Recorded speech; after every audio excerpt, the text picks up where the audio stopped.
लोग गृहस्थ में हो, कोई विद्यार्थी है, कोई व्यापारी है, कोई किसान है, कोई अपने कार्य को पूजा बना लो और नाम जप करो। आप में इतनी सामर्थ्य आ जाए। बड़े बड़े गृहस्थ इतने समर्पित हुए कि विरक्तों से बढ़कर भगवान से प्यार किया। अर्जुन जी एक बार भगवान से अभिमन्यु जी के लिए बहुत विरह में रो रहे थे।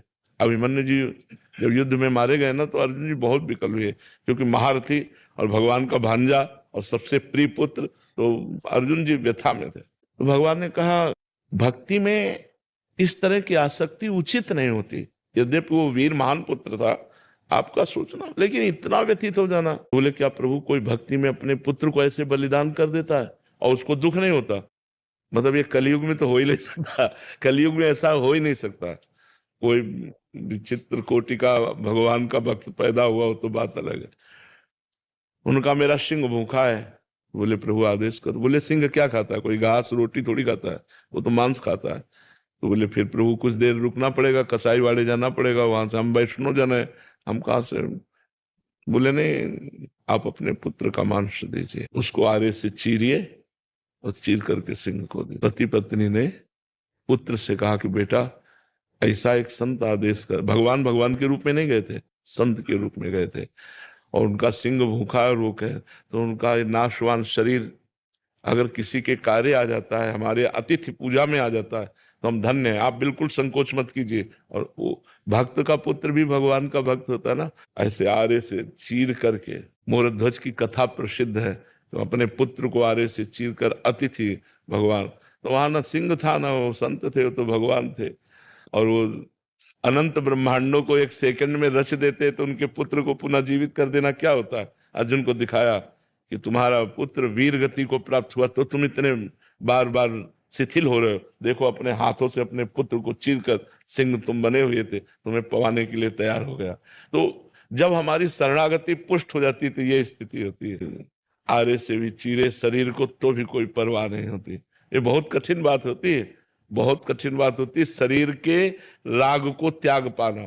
घर छोड़ दिया, परिवार छोड़ दिया, भोग छोड़ दीजिए, पर शरीर से प्यार ये बना रहता है। तब सच्ची शरणागति तब जब शरीर से प्यार छूट जाए। जैसे गुरु अर्जुन देव जी को इतना कष्ट दिया जा रहा है, तप्त बालू में तपा मीठा लागे, तेरा किया मीठा लागे। भला ये मीठा लागने की बात है?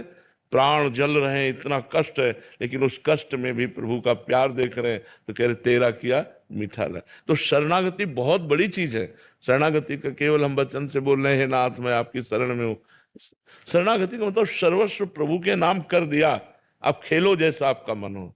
आप चाहे पूजा करवाओ इसकी, चाहे आप अपमान करवाओ इसका, चाहे आप फुटपाथ पे रखो, चाहे महल पे रखो, चाहे जो जैसे मना, जो ही प्यारो करे सोई मोहि भावे। शरणागति बहुत बड़ी चीज है, बहुत बड़ी चीज। इसलिए भजन करो, तब समझ में आएगी। हाँ देखो, रोने का भाव, जबरदस्ती रोने से तो कोई बात बनती नहीं है। रोने का भाव आना चाहिए, और भाव तब आएगा जब प्यार हो। या तो हमारा प्यारा मिले, और या फिर प्यारे के मिलन में तड़पे।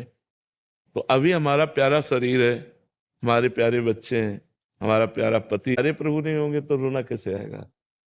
प्यारे के विषय में रोना आता है। जो हमारा प्यारा होता है, और वो बहुत दिनों के बाद एकदम अपना कोई प्यारा मिले, तो आंखों में आंसू नहीं आ जाएंगे? और बहुत दिन से मिल ही नहीं रहा, तो आंखों में आंसू आ जाएंगे। मतलब आपके पति अमेरिका में रह रहे हैं और सालों से नहीं मिल रहे हैं, तो आपको कैसा लगेगा? जब आपको एकदम अपने पति के प्रेम की बात याद आएगी ना, तो आपको ऐसा लगेगा या तो मुझे बुला लो या आप आ जाओ, और विकल हो जाओगे आप और रोने लगोगे। नहीं चाहिए मुझे पैसा, नहीं चाहिए सुख सामग्री, मुझे आप चाहिए। आप कब मिलोगे, कब आओगे?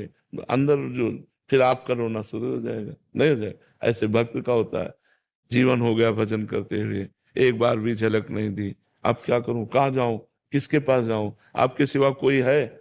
आपके सिवा कोई जहां ये बातें अंदर चलने लगती, तो उसका हृदय तड़पने लगता है।